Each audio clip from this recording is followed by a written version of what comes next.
해도 너무하는 제자들, 해도 너무하는 제자들, 해도 너무하는 성도들, 해도 너무하는 나 자신, 이런 제목을 가지고 하나님 말씀 증거합니다.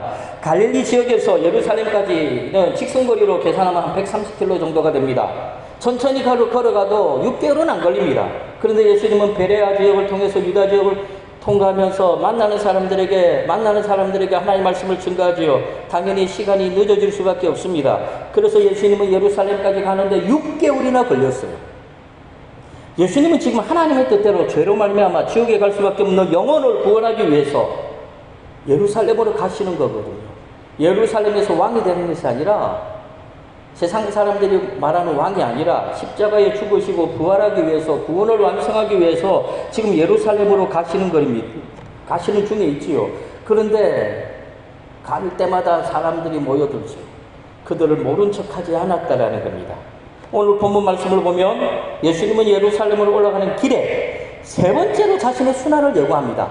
예수님은 죽기 전에 4번을 자기 순환을 예고합니다. 내 죽는다는 얘기죠. 야, 제자들아, 잘 들어. 내 죽는다니까? 내가 잡힐 거야. 십자가에 못 박힐 거야. 죽을 거야. 그리고 3일 만에 부활할 거야. 살아날 거야. 제자들에게 가르쳐 주죠.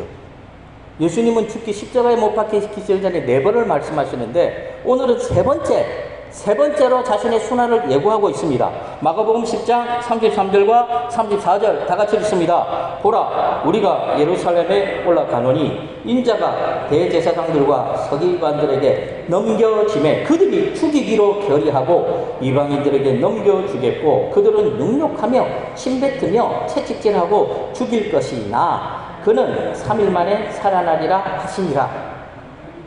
그런데 오늘 본문에서 순환예고가 지금까지 첫 번째, 두 번째 순환예고와 다른 점이 있죠.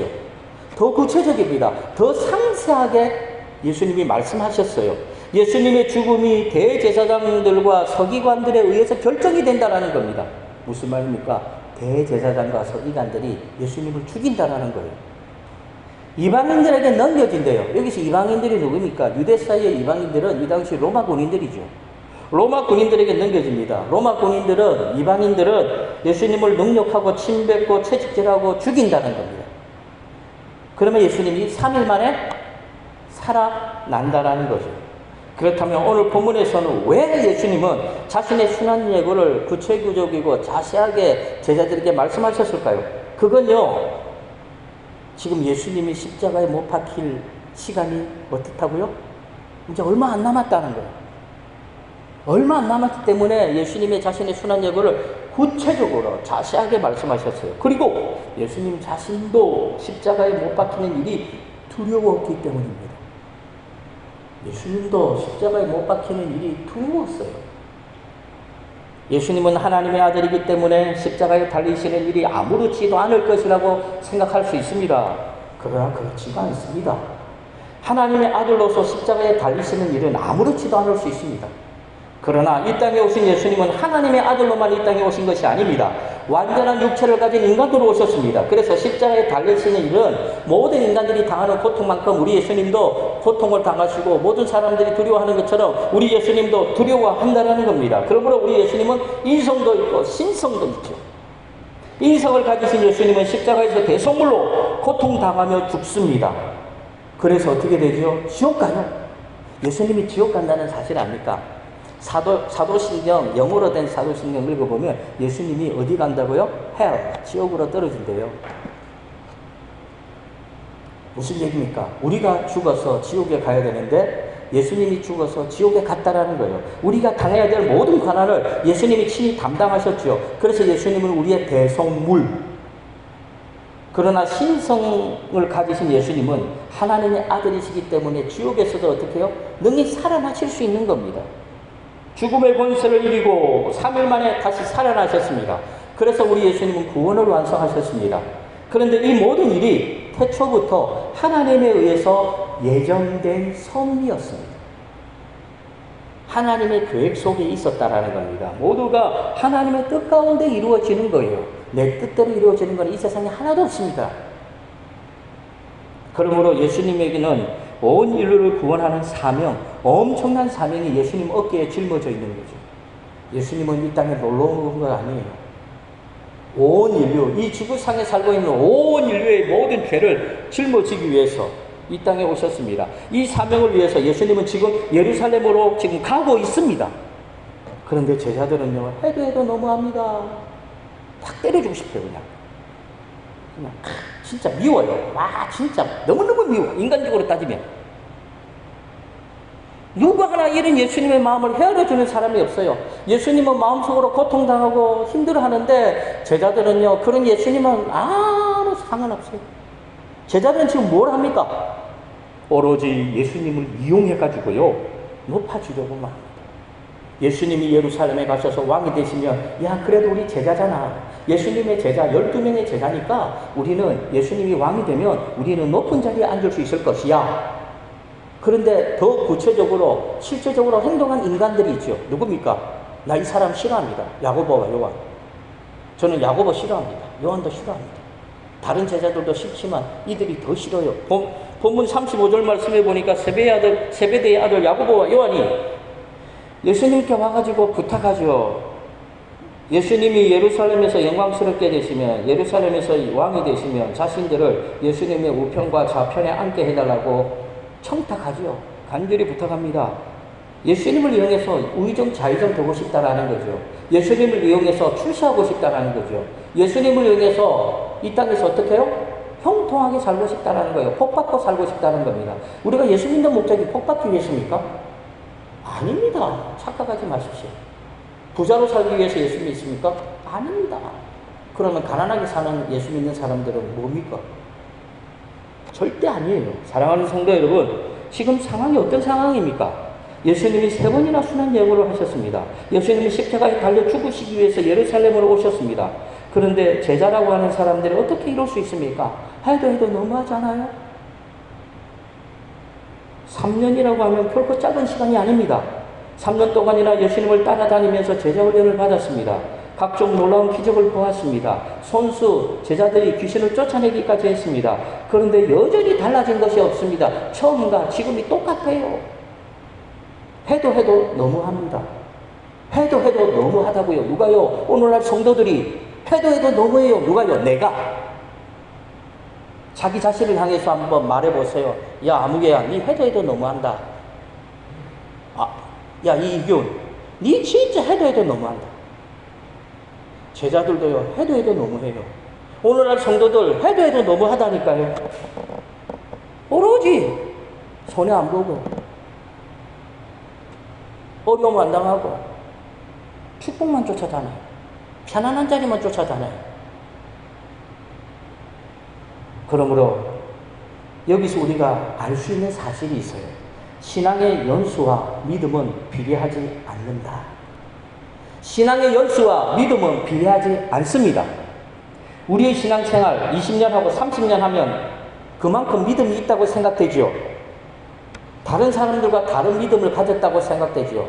1년 신앙생활 한 사람하고 20년 신앙생활 한 사람하고 30년 신앙생활 한 사람하고 그 사람들의 믿음이 다르다고 생각되겠죠. 사랑하는 성도 여러분, 20년 신앙생활 하면 믿음도 20년만큼 돼야 되잖아요. 오늘 본문에서는 뭐라고 말합니까? 아니라고 말합니다. 오히려 반대 현상을 보입니다. 신앙생활 오래 하면 오히려 그 신앙이 어떻게 돼요? 나태해져요. 습관화돼요. 형식화되어 버려요. 무감각해져요. 감격이 사라져요. 눈물이 없어요. 그래서 성경에 보면 처음에 믿음이 좋았다가 나중에 믿음이 퇴보한 사람들이 많아요. 특별히 누가 있어요? 솔로몬 보세요. 처음에는 하나님께 1000번제를 드렸잖아요. 하나님의 성전을 지었어요. 좋게 시작했어요. 누구보다도 출발점이 좋아요. 그런데 나중에는 어떻게 됩니까? 우상숭배해요. 사울도 보세요. 처음에는요, 겸손한 사람이었습니다. 근데 왕이 되고 난 다음에 교만한 사람이 됩니다. 그래서 하나님께 버림받습니다. 버림받은 사울은 악령에게 사로잡혀 살다가 비참하게 최후를 맞이합니다. 사랑하는 성도 여러분, 신앙의 연수가 길어지면 믿음이 성장해야 된다는 것은 지극히 당연한 논리인데 실상은 그렇지가 않습니다. 다른 사람 바라보지 말고 나를 보세요. 나. 오늘날 성도들은 머리를 없애야 돼요. 생각을 없애야 돼요. 생각하니까 순종을 못해요. 오늘 본문에 등장하는 야고보와 요한, 다른 제자들도 예외가 아닙니다. 그렇다면 신앙의 연수에 따라 믿음이 성장하려면 어떻게 해야 될까요? 1년 신앙생활하면 1년만큼 믿음이 생기고 10년 신앙생활하면 10년만큼 믿음이 생기려면 어떻게 해야 될까요? 하나님 앞에서 믿음으로 선한 싸움을 싸워야 돼요. 무슨 말입니까? 자리에서 일어나라는 거예요. 세상으로 나가야 된다는 거예요. 세상에서 싸워라고요. 뭐요? 복음을 전하라는 거예요. 그것이 쉽습니까? 어렵죠. 욕당하죠. 어려움 당하죠. 가슴앓이 하죠. 그래도 어떻게 해요? 믿음의 선한 싸움을 싸우는 거예요. 사명을 감당해야 돼요. 그러면 10년이 지나면 믿음도 성장합니다. 10년 동안 눈물 흘리고 콧물 흘리고 가슴 아파하고 사명을 감당한 사람은요, 10년만큼의 믿음이 생기는 거예요. 가만히 있으면 믿음이 작아지는 것이 아니고요, 가만히 있으면 믿음이 없어집니다. 그러므로 믿음은 저절로 성장하지 않습니다. 믿음이 성장하기 위해서는 예수 그리스도 안에서 말씀으로 자신을 쳐서 복종시켜야 됩니다. 이 말이 무슨 말일까요? 말씀으로 자기를 쳐서 복종시키란 말은 말씀 앞에 무조건 순종하라는 겁니다. 부단한 훈련이 있어야 합니다. 성도로서 하나님 앞에 많은 사명의 경험이 있어야 됩니다. 그래서 사도 바울은 성도로서 하나님의 뜻을 성취하기 위해서 합당한 삶을 살아야 된다고 말합니다. 예수 믿으면 다가 아니에요. 예수 믿었으면 예수 믿는 사람답게 이 땅에서 눈물 흘리고 씨를 뿌리고 고통당하고 채찍맞고 자기처럼 태장도 맞고 어려움을 당하는 그런 삶을 살아야 된다고 말합니다. 그래서 믿음은 행함이 따라가야 돼요. 행함이 없는 것은 믿음이 아니에요. 에베소서 4장 1절 다 같이 읽습니다. 시작. 그러므로 너희가 부르심을 받은 일에 합당하게 행하여, 너희가 부르심을 받은 일에 합당하게 행하라는 겁니다. 그러므로 아무리 신앙생활을 오래 해도 믿음의 선한 싸움을 싸우지 않으면, 하나님의 선한 일을 감당하지 않으면 믿음은 성장하지 않습니다. 믿음은 없어져 버립니다. 오늘 본문에 등장하는 제자들도 마찬가지입니다. 예수님을 따라다닌다고 믿음이 성장하는 것이 아닙니다. 예수님처럼 하나님께 맡겨진 사명을 감당해야 되고, 예수님처럼 눈물이 막 핏방울이 될처럼 눈물로 하나님을 헌신하며 기도해야 됩니다. 그래야 사명이 은혜가 되지요. 사명이 눈물이 되지요. 사명이 생명이 되는 거예요. 오늘 본문에 보면 야고보와 요한은 예수님께 선생님, 무엇이든지 우리가 구하는 것 좀 들어주세요. 예수님, 제 소원 하나 들어주세요. 이거예요. 예수님, 제 제자잖아요. 예수님, 저 사랑하시죠? 예수님, 제 소원 하나 들어주세요. 이거 기도 아닙니다. 내가 원하는 것을 해달라고 하는 거 기도 아닙니다. 이거 하지 마세요, 제발. 인간의 욕구지요. 욕심입니다. 탐심입니다. 기도는 내가 원하는 것을 해달라고 하는 것이 아니라 하나님이 원하시는 것을 강구하는 겁니다. 그래서 예수님은 마태복음 6장에서 너희는 먼저 그의 나라와 그의 의를 구하라. 그리하면 이 모든 것을 너희에게 더하시리라 말씀하셨습니다. 무슨 말입니까? 하나님의 영광과 하나님의 뜻이 이루어지도록 기도하라는 겁니다. 그러면 나머지 거는 하나님께 맡기라는 거예요. 예수님이 겟세마네 동산에서 어떻게 기도하셨습니까? 당신의 뜻이 아니라 하나님의 뜻이 이루어지길 기도했습니다.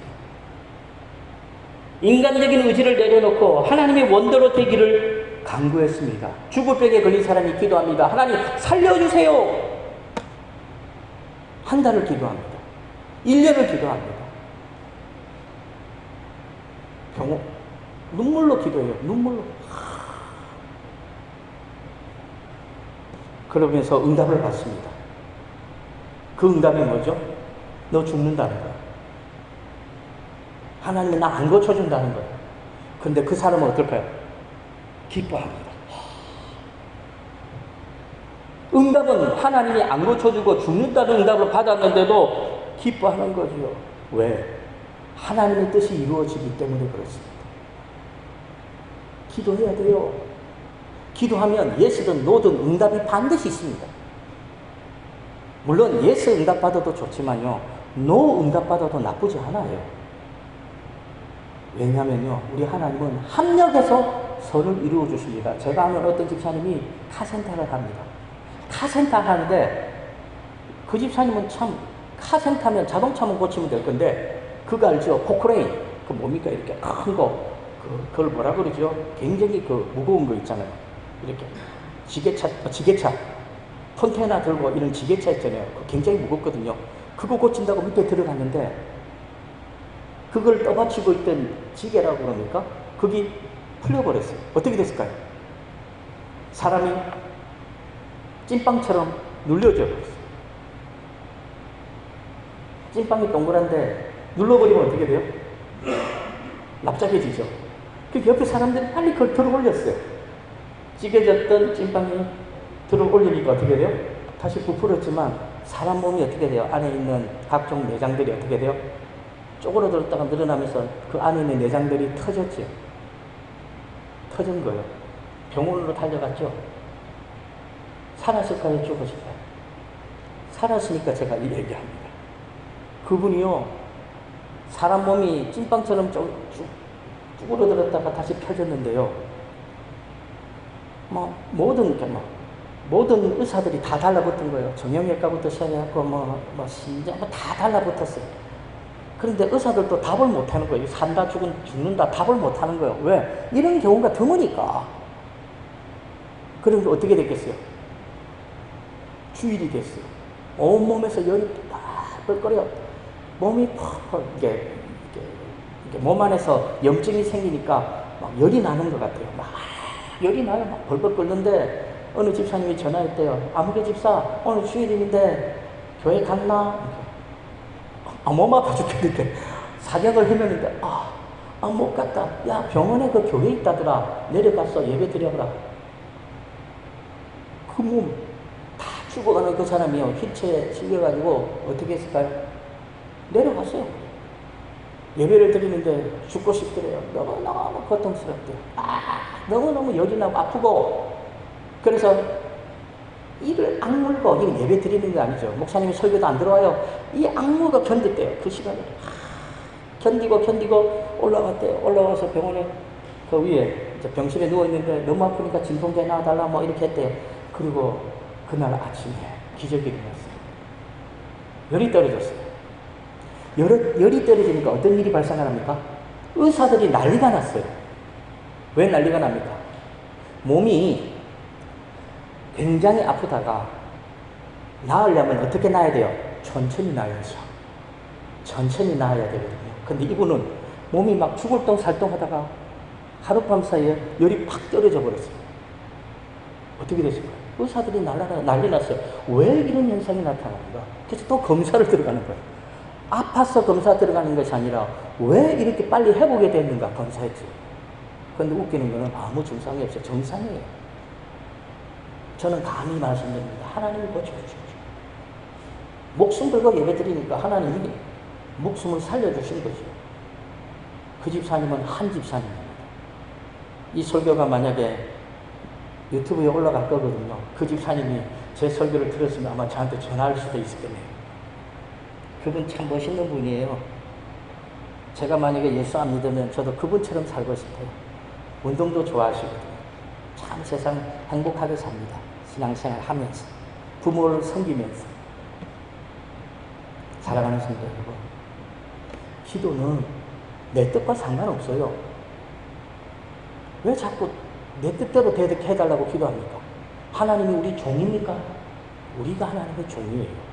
예수님조차도 당신의 뜻이 아니라 하나님의 뜻이 이루어지기 위해서 기도했습니다.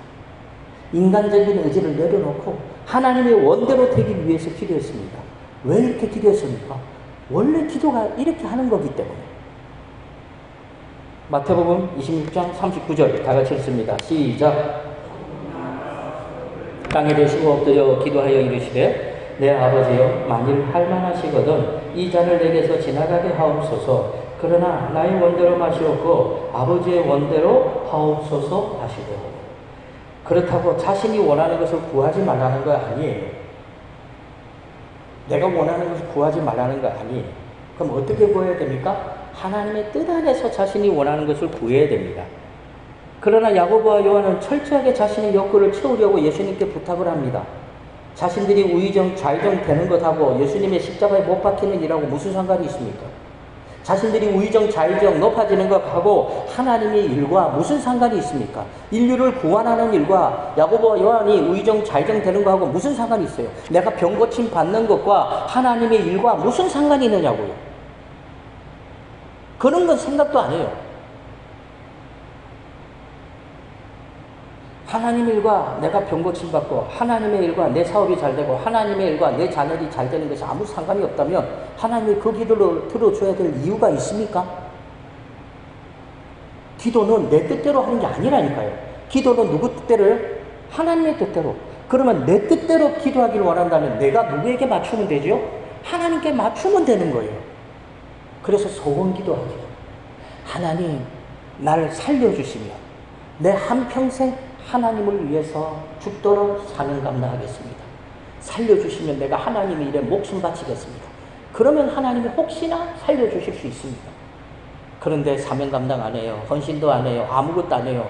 무조건 하나님 앞에 와서 살려달라고 합니다. 무조건 하나님 내 사업 잘 되게 해달라고 합니다. 무조건 하나님 내 자녀 잘 되게 해달라고 합니다. 우리 하나님은 안 속습니다. 오늘날 성도들도 야고보와 요한처럼 하나님과 상관없는 것을 가지고 기도합니다. 이것이 문제입니다. 그래서 기도는요, 하나님의 뜻을 분별해갖고 하는 거예요. 하나님의 뜻대로 기도하는 거죠. 야고보와 요한이 예수님께 요구한 것은 하나님의 뜻과 아무 상관없는 자신의 욕구를 채우는 겁니다. 사랑하는 성도 여러분, 우리나라 성도들은 외국 교회의 성도들보다 기도를 정말 많이 합니다. 새벽 기도, 철야 기도, 금식 기도 외에 개인적으로 많은 기도를 합니다. 그러나 그 기도가 정말 기도입니까? 그 기도가 정말 기도냐고요? 욕심인지 생각해 보신 적 없습니까? 내 욕심을 기도하고 있지 않습니까? 자신도 모르게 하나님의 뜻과 상관없이 자신의 욕심을 채우기 위해서 하나님 앞에 쪼르고 있지요. 자신의 욕구를 채우는 것은 무속인들도 합니다. 추운 겨울에 깊은 산속에 새벽마다 얼음 깨고 얼음물에서 목욕 재개하고 새벽에 기도하더라고요. 그들의 정성은 우리가 따라가기가 힘듭니다. 그런데 이들의 기도는 기도가 아닙니다. 하나님이 원하시는 기도가 아닙니다. 그러므로 저와 성도님들은 야고보와 요한처럼 예수님께만 달라고만 기도하지 마시기 바랍니다. 기도해도 응답받지 못하는 것은 야고보와 요한처럼 잘못 구하기 때문입니다. 더 가관인 것은 다른 제자들이 야고보와 요한이 예수님의 우편 좌편에 앉게 해달라고 하니까 다른 제자들이 어떻게 했죠? 화를 냈다는 거죠. 왜 화를 냈습니까? 둘 다 똑같으니까. 자신들도 높아지고 싶었어요. 그 누구 하나 예수님의 마음을 헤아리는 제자들이 없어요. 제자들이 정말로 해도 너무하지 않습니까? 마가복음 10장 41절 다 같이 읽습니다. 열 제자가 듣고 요한에 대하여 화를 내거늘. 그런데 예수님은 야고보와 요한의 말을 무시하지 않았어요. 야고보와 요한에게 무엇을 하여 주기를 원하느냐? 예수님이 말씀하셨어요. 만약에 예수 믿고 부자 되기를 원하는 사람들은 예수님이 이렇게 질문하면 뭐라고 말할까요? 아무개야, 내가 너에게 뭘 해주기를 원하느냐? 부자 되기를 원하는 사람, 예수님 돈 주세요. 건강해지기를 원하는 사람, 예수님 저 건강하게 해주십시오. 야고보와 요한처럼 높아지기를 원하는 사람은 예수님 우리를 주의 우편과 좌편에 앉게 해주십시오. 그러면 내가 부자 되는 것과 하나님의 나라와 무슨 상관이 있습니까? 내가 건강해지는 것과 하나님의 일과 무슨 상관이 있습니까? 내가 높아지는 것과 하나님의 일과 무슨 상관이 있습니까? 상관이 있다면 하나님은 우리를 높여줍니다. 상관이 있다면 하나님 우리 부자 만들어줍니다. 근데 상관이 없다면 응답하지 않으심이 응답인 겁니다. 사랑하는 성도 여러분, 예수님의 우편과 좌편은 어디입니까? 예수님의 우편과 좌편, 십자가의 우편과 좌편이잖아요. 누가 앉았습니까? 두 명의 강도가 앉았습니다. 무슨 말입니까? 야고보와 요한은 자신이 구하는 것이 무엇인지도 모른다는 거예요. 무엇인지도 모르고 예수님이 예루살렘에 가시며 예수님이 영광의 자리에 서시며 우리를 주의 우편과 좌편에 앉게 해주십시오. 십자가의 좌편과 우편에 그들도 예수님처럼 달린다면, 이 사실을 안다면 그들이 예수님께 우편 좌편에 앉게 해달라고 부탁을 했겠습니까? 안 했죠. 그래서 예수님은 내 우편과 좌편에 앉는 것은 내가 허락하는 것이 아니다. 이 자리는 정해놓은 사람에게 돌아갈 것이다. 예수님이 말씀하셨어요. 마가복음 10장 40절 다 같이 읽습니다. 내 좌우편에 앉는 것은 내가 줄 것이 아니라 누구를 위하여 준비되었든지 그들이 얻을 것입니다.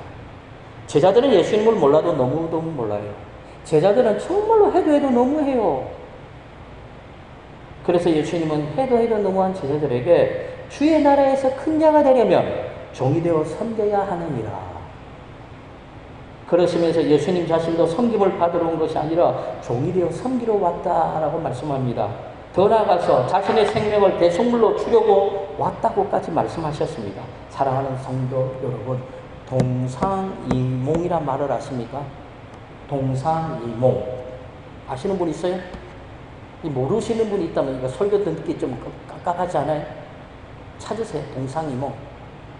한 침상에 누워 있는데 생각이 달라요. 생각이 달라요. 한 침상에 누워 있는데 생각하는 게 서로가 달라요. 오늘 본문에서 예수님과 제자들의 모습과 같아요. 똑같이 예루살렘으로 가시는데 예수님의 생각과 제자들의 생각이 달라요. 예수님은 이 땅에 종으로 오셔서 자기 생명을 온 인류를 위해서 대속물로 주셨습니다. 저와 성도님들도 높아지고 큰 자가 되려면 예수님처럼 종이 되어가지고 자기 생명을 대속물로 주지는 못할 망정 종이 되어 섬기는 삶은 살아야 한다는 겁니다. 그러므로 저와 성도님들은 제자들처럼 해도 너무한 인생 살아가지 마시기 바랍니다. 예수님이 우리를 보면 혀를 차는 야 너가 해도 너무한다. 이규 니 진짜 해도 너무하네. 하나님이 우리에게 그런 말씀하지 않는 인생을 저와 성도님들이 살아가야 됩니다. 예수님과 같은 생각을 하고 예수님과 같은 일을 하고 자신의 생각을 하나님의 뜻에 맞추는 인생을 저와 성도님들이 이 땅에서 살아갈 수 있기를 주님의 이름으로 간절히 축원합니다.